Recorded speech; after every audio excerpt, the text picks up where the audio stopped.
Welcome back, everybody, to the Conscious Queens podcast. Callie and I just recently finished a 3-day trauma healing somatic immersion.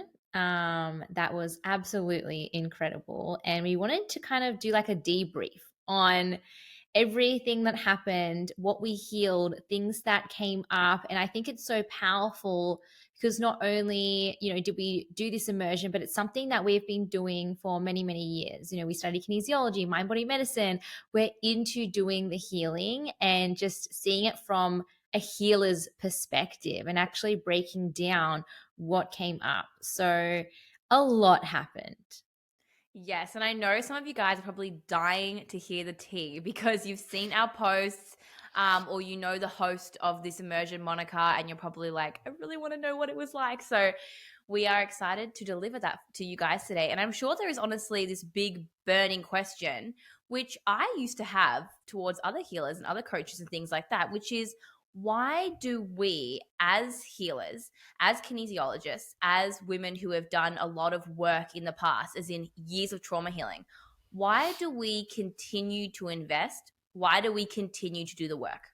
So, Katie, do you want to answer that question? Yeah. So people think that if you're embodied in doing the healing and you're a healer, then therefore there might be a time where you come to the end of your journey where you don't have to heal And anymore. you're perfect and you never need to do trauma healing anymore. Like, how could you be a healer and yet have trauma to release? Yeah. And it's like the trauma is never ending. And it's not to kind of like, The healing is never ending, sort of. yeah, the The trauma work. and the healing is never ending. Like, no matter how much you do, there's always going to be stuff that comes up. Like, for us, I've done so much inner child healing, healed so much of my father wound, mother wound, and still, when we did just basic inner child healing, stuff still came up. I still cried, right? And so the thing is, like, don't create this goal for yourself where you're going to like get to this place and you have to be fully healed. And until you get there, then you still can't heal other people. Like, that's not the point.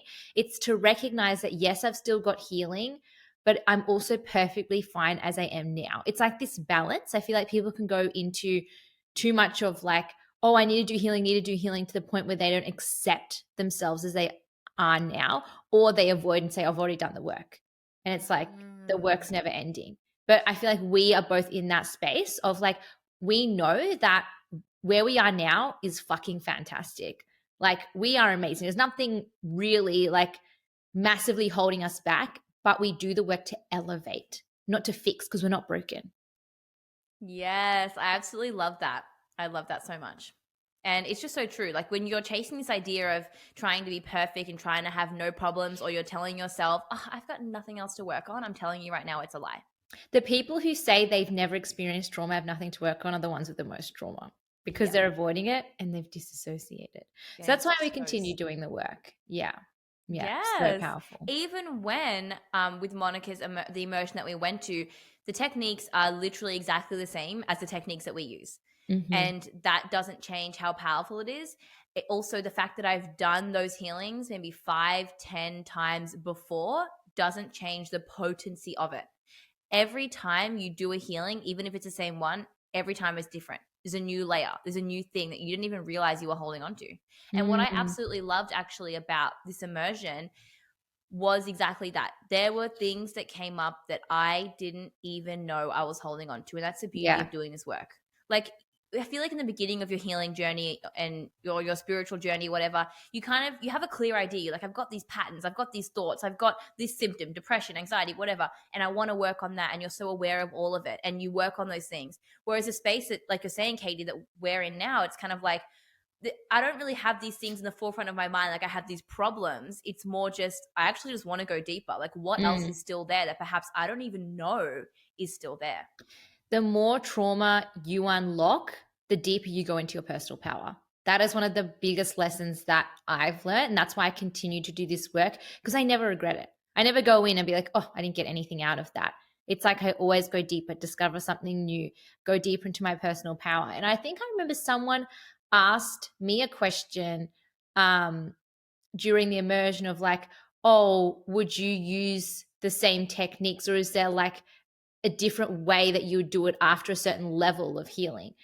And people don't realize, like, it doesn't matter if you've never done trauma healing or if you've done like 5 years of trauma healing or 10 years. It's the same techniques. It's the same thing that you do. It's just every single time something new comes up. So don't think it's like there's levels of trauma healing. And at the beginning, you need to use different techniques to, like, at the end, it doesn't matter. We do the same inner child healing that we've done, like when we studied kinesiology, 4 years ago. You know what I mean? So it's actually not really to do with the technique of healing. It's more to do with the surrendered journey that you go on during the healing and being able to have that detachment and non-resistance to whatever comes up, and seeing that and realizing that every single time it's going to be something different. Yes. Oh my God. Okay. So let's get into the details. Yeah. This immersion. This immersion was amazing. It was like, the investment was like 6,000 or 7,000 7,000. for like 3 days. Yeah. And Yes. what felt different about this immersion compared to other things we've done, because we have done this thing called the Red Pill, which was a $50 investment, 4 hours of deep release, literally the exact same techniques that were used in this immersion that we just went to, whereas the investment was $7,000. And the thing is that I knew that even though the techniques would be the same, investing that much money would allow me to go even deeper than ever before. Because when I had paid $50 and I'm there doing the anger release, I'm screaming or whatever, I'm like, oh, you can feel yourself holding back a little bit. I'm like, it doesn't really matter. I'll just pay $50 again and do it again. I'll do it next month. Exactly. But when I'm at when I was at Monica's immersion, I'm like lying there and I'm trying to get into it, or my mind's like, oh, let's just think about dinner or tomorrow or my ex or this. And I'm like, wait, what the fuck? I paid $7,000 to be here. I'm not going to hide. I'm not going to hold back. I'm going to fucking go right in and heal what needs to be healed. Like, you hold yourself accountable. And not everyone's going to be the same. Some people can listen to a free healing and it's going to change their whole life. But that's just one big thing that I noticed. I really felt, and a lot of other women there said, because they because they paid for such a big price, and it was sort of like, it's having skin in the game. And that's what really helped them to go deeper than they ever did before. It's a self-commitment piece. And even for myself, I was also like I invested, this is like, a one-time thing. Where, that she has other immersions in the future, but we're like, in my head, I'm not going to do this again. You know what I mean? This is like my one opportunity in this space to do that. And so, it is that commitment piece of, I did really hold myself accountable to like releasing my shit and going there. So that was a big thing as well. And I think another one is something that we learned more from the immersion is also just the way Monica holds herself. And her belief is the transformation. And she's such an expander. Yeah. Like, what we're trying to say with this is that it's not about what technique you use to heal your trauma. Because if I'm here saying, I can heal your trauma, I think that like you'll get a really good result, if you work with me. And I use the same technique as Monica. We're equally as skilled. Yes. It's not about that. And yet when Monica says she's going to heal your stuff, she's like, I will heal your shit. I will get to the root. You will come out of this immersion with your life will fully fucking change. Who is going to get a better result? Even though they're using the exact same technique, same words, same everything, the person who has the confidence within themselves and the person who holds the confidence within you, the clients. Like Monica, I love what Monica would always say. She's like, trust me and trust yourself. You can take yourself there. And it's like Monica holds so much conviction and confidence in her work, even though she does the same work as other people. And yet she gets perhaps a deeper, stronger result simply because of the conviction that she holds and the belief that she holds that she will heal everyone's shit. And she says like, oh, there's nothing else like this out there. And, maybe she does believe, or maybe she doesn't know that other people are doing similar healings. But that belief in itself holds so much and sets the expectation for the group and for the room. And Kelly, as you said, it was just a massive expansion to be able to see her and be like, oh, actually, like we could do that.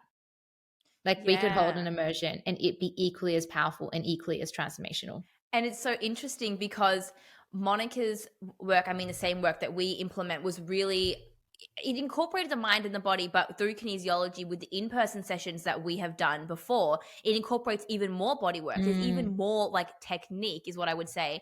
And yet it's so funny how people that we studied with and so many kinesiologists have less confidence within themselves. yeah, And even though they actually know more, like they know so much more about the body, where to activate, where the acupoints are, what area of the body exactly. to touch. And Yeah. so again, it's like the technique actually means very little, very little. It's about Mm. if you are a practitioner, it's about your personal confidence and the confidence you have in your own results and your ability to get those results. That's it. And so I want to dive a little bit into what is somatic trauma release and healing for those of you who are new to it.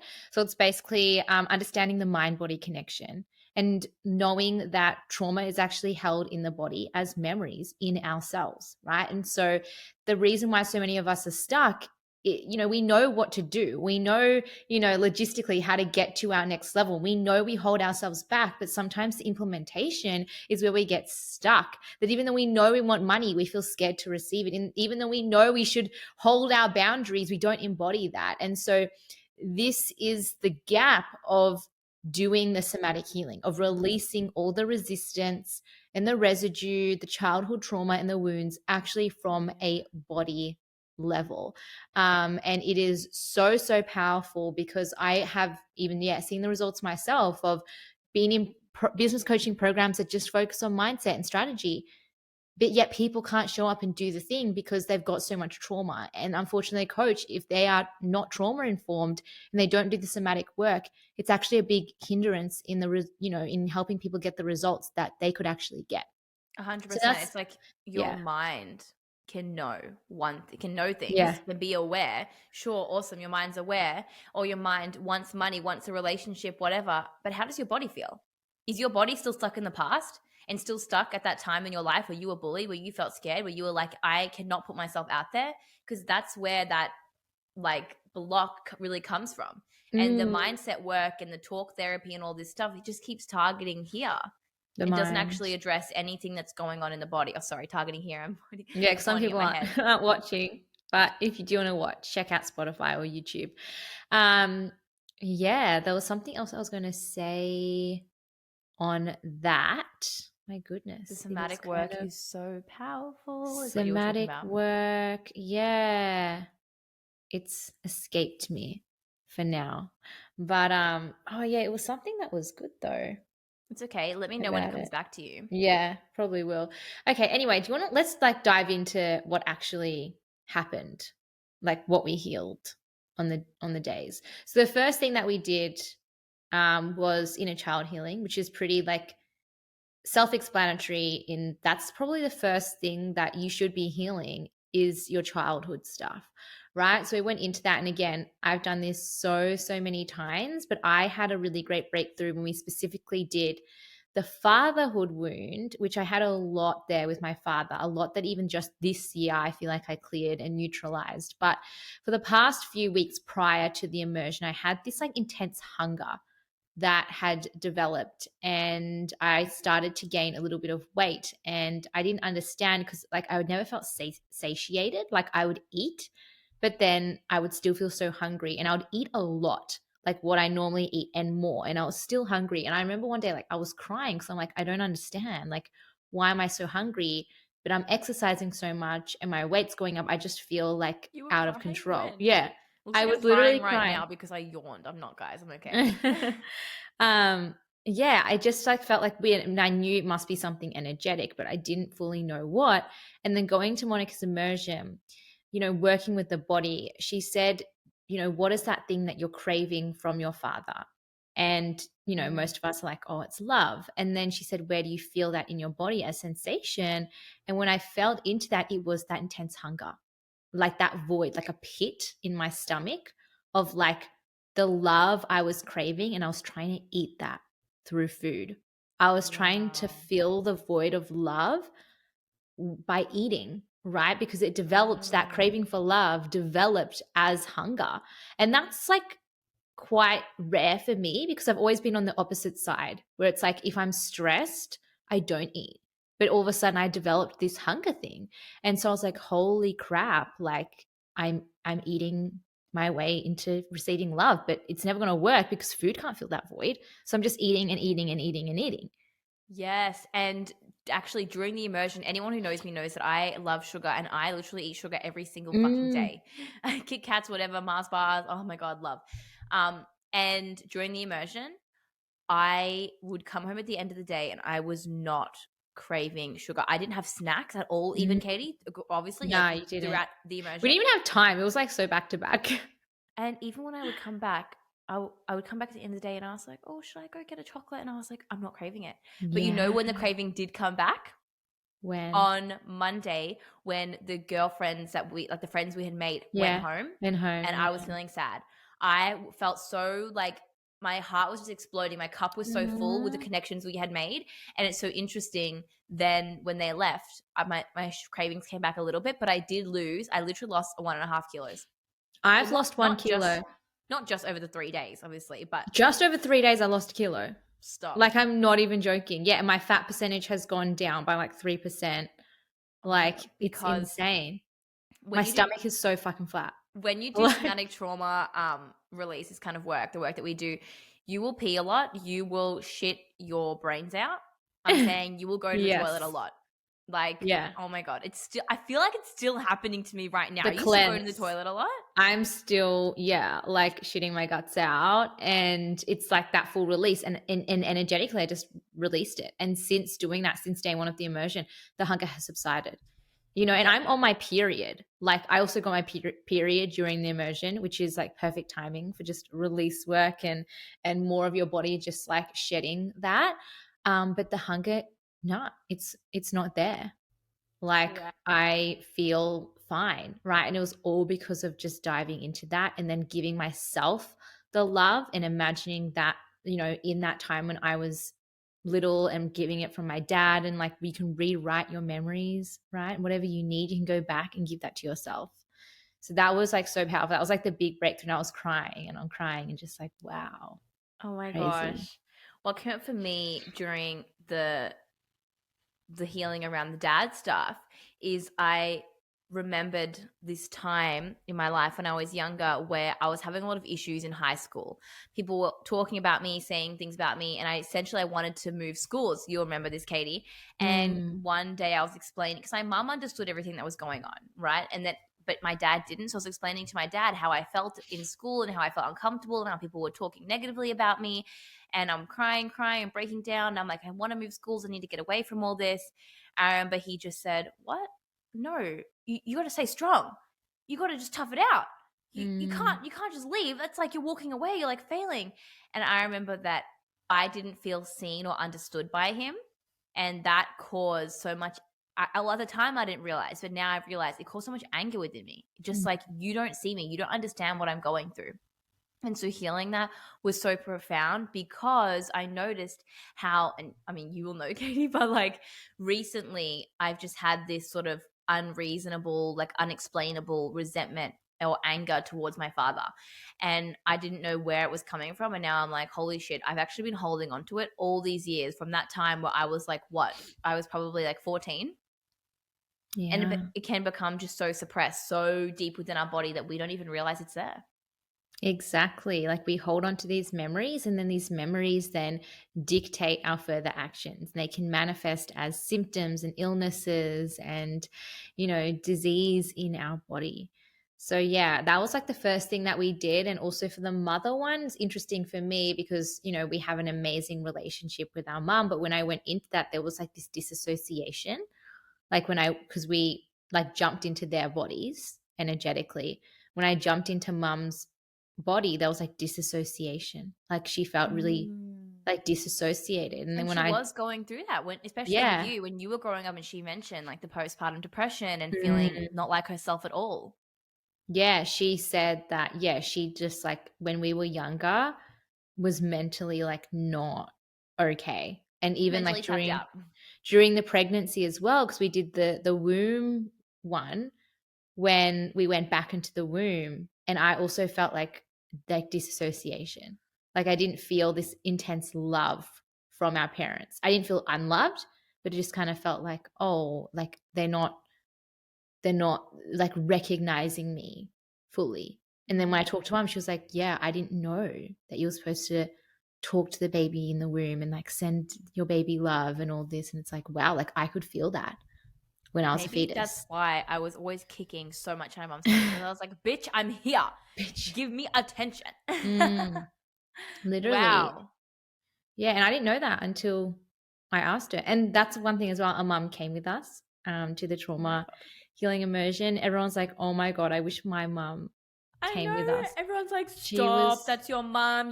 You trio. Like, Yeah, it was like she was so cute because Kelly and I decided to go, and then she was like, I have to go because I don't want to hold you two back, like with my trauma. she was Like, like, I know what I if, have to release it. she's like, what if you guys evolve so much that I haven't, and that I'm actually holding you guys back, and I'm like perhaps being the negative one. And I'm like, Mhm. wow. Oh my Okay. gosh. I'm like, we have the sweetest mother.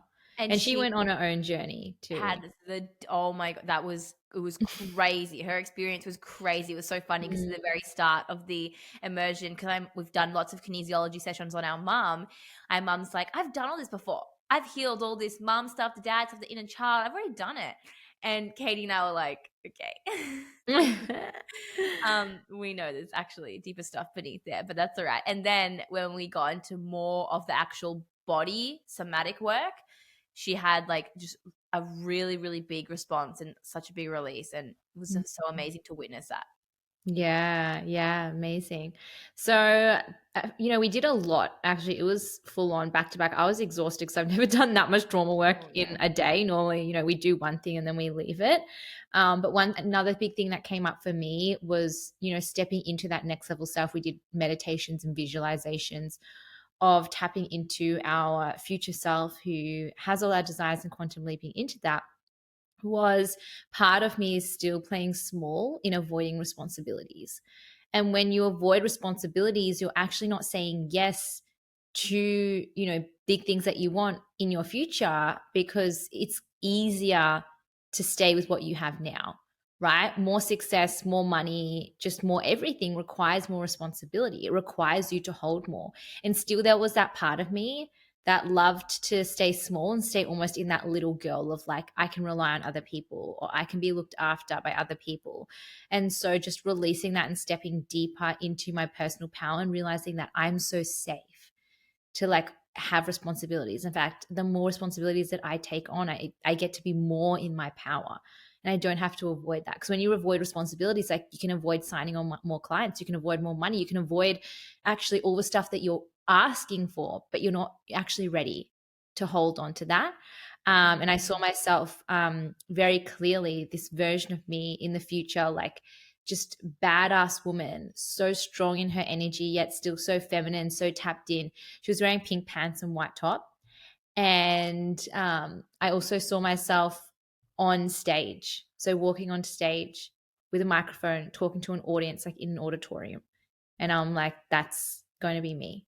And I have so much power to just share with the world and share my gift and speak my truth.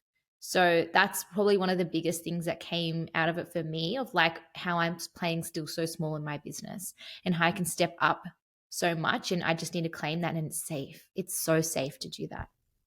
Yes. Oh my God. I had a really interesting one come up around money. So when we did this money one, and it was like, okay, if I had a lot of money, then what? And I feel Mm. like I already, Mine was also responsibility as well, yeah. interestingly, in that one. And so I feel like I already have quite a good relationship with money. You know, I make quite a bit of money. I manifest money consistently, but I always still do feel like there's a little bit where I'm holding back, where I could make more, I could have more impact, everything like that. And so it was, if I had a lot of money, I would be different. And we Mm. went into that and connected to the trauma. And really interesting, some people might know that I have regular nightmares and they're super random about all sorts of different things. And this reoccurring nightmare that I would have is where I would be at my high school. Oh, sorry, not high school. Sorry, I would be at my primary school and I would either be all alone or there'd be other people there. And it just has this really murky, weird energy in the dream. Anyway, when we did the healing into going into that, like what is behind this? Like if I had a lot of money, I would be different. And it was, I ended up back in my primary school and I was all alone. And Mm. why my primary school? Because when I was in primary school, I felt isolated and I felt alone. I would sit Yeah. outside of the classroom by myself crying because boys who, before people knew much about anything, boys would pull your hair and annoy you and do all these things because they actually had a crush on you. But for me, I was like, oh, they're bullying me. Why are they always annoying me, kicking my chair, doing this and that? So I would just, I like isolate myself, sit alone and cry. And it was super interesting that my mind, my body had connected that feeling.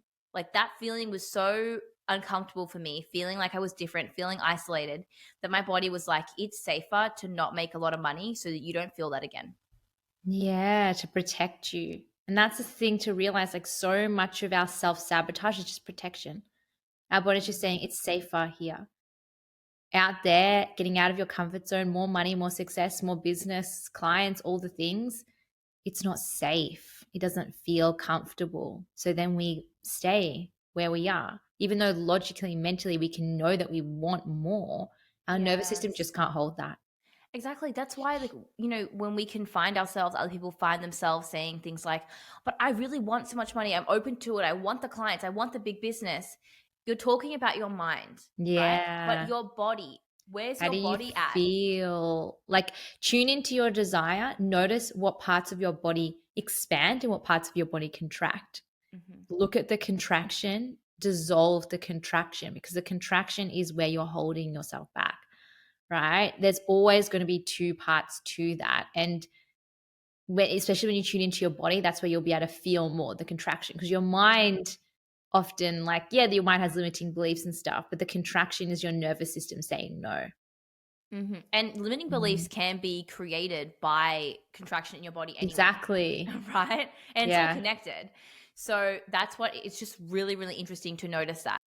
And so, what can be really, really powerful is actually uncovering the fear that you hold in your body, the trauma that you hold in your body, because that is what is actually holding you back from achieving your manifestations of making more money in your business, of signing more clients, of attracting that relationship. And I just find it so, so interesting, especially when I do work with clients or people who say, logically, I want more money, I want this, I want that. And they're like, why isn't it coming? Let's ask your body that. That's so powerful because I think a lot of people try to like almost convince themselves of their desire of like why I want it, but actually looking or like why I'm not a match and how I need to uplevel my frequency. It's less about that. It's more looking at what am I afraid of if it does. That's where Hmm. the resistance is. Not, oh, I need to like want more money, want more money. It's actually that you don't feel safe having money. So it doesn't matter how Yes. much you want money, like your body is going to keep self-sabotaging. Exactly. Like you don't need to go buy the designer bags and be at all the luxury five-star hotels to up Mm, level your frequency to then no. be aligned with millions of dollars. No, you need to heal the trauma and the fear that you hold deep down that is actually trying to keep you safe. Like these fears are there to keep you safe. So what I Yeah. went into around that trauma, not trauma, all of the trauma that I had, then developed this fear of I don't want to feel that loneliness, that isolation ever again. And so I'm going to make sure and self sabotage so that I never end up making lots of money, so that I don't feel different, so that I don't feel that same loneliness, separation again. And so Mm. it's so like, what? It runs so deep. It runs so deep. Literally. Yeah. So there is so much more we have to talk about the immersion, honestly. Like we've only just really. Scratch the surface. Exactly. I really do want to share more about this and about the amazing women that we met and the connections that we've made and just more of the work, like the things that we uncovered, which we will do in the next episode. Yeah. So thank you all for listening to today. If you are a female business owner and you are ready to up level and attract more clients, cash flow, and just show up confidently online, then I invite you inside of my new offering, which is the Quantum Mastermind. This is the ultimate all encompassing high touch space where I have brought together everything that I know about scaling and succeeding in business. So, not only do we have the business structure and the masculine side, we also bring in the feminine energetics, quantum manifestation, but also the somatic healing and trauma release. I feel like this is the missing component for so many people doing programs out there and not getting the results, is that nervous system recalibration and actually feeling safe to step into your next level. So all the details are down below. This is where you get 2 group calls per month, and you also get a private call with me as well. So I'm really, really excited for this offering to help you just expand in your business. I'm going to have to jump in on that offer because Mm, that sounds amazing. yeah, Because yeah. I've been there. I've been in those programs, those masterminds where there is no trauma healing, there's no somatic work. And I'm like, there's something missing here. Mm. And I mean, you can do those programs, but then you would have to also work with With the separately a somatic coach in order to get the results, yeah, which is what exactly. we did. Like I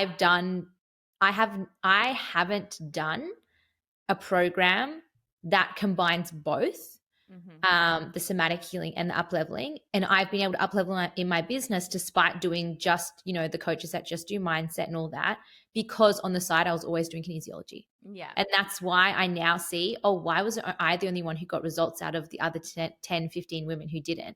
Is because they weren't doing the somatic Because work. you're booking sessions with me. Yeah, I was actually doing the work. And it's not to say like it's better or like, whatever, or to put other people down, but it's just like recognizing the pattern in that. So if you are just going to go for something that is just business structure, strategy, and mindset, know that it's missing the core part of the somatic healing. So either do one that encompasses all, or have 2 separate coaches for both. And you can identify if you really do need a trauma person to step in to help you with your business is Mm, when you do all these programs, you understand the strategy, you understand what you yeah. need to do in your business, like show up, post this, do this and that, but you find yourself struggling to actually implement it. Yeah. You're struggling to implement it because there's trauma there. Because again, your Yes. body is like, no, I don't want to be seen. I don't want to put myself Mhm. out there. So I your don't wanna body speak my truth. is stopping you. And Mm. it might show up as, okay, I go live on Instagram and I just freeze. And I'm like, Yeah. no more Instagram lives. So that's a really easy way to identify that. And so if you are desiring to heal your trauma, to reignite that inner spark, that fire and that light within you, that confidence that you once held, then I invite you to work with me one-on-one. I've got a number of different ways to do that, either through personalized one-on-one coaching or pre-recorded healings. So all the details on how to work with me will be below. But thank you Yeah. so much for tuning in. If you enjoyed this episode, if it sparked something within you, please do reach out and let us know, because we just love receiving those messages from you guys. It is so heartwarming and fulfilling to know that there are so many others of you out there that resonate with our message. We will see you next time and have a lovely, amazing day. Bye, everyone.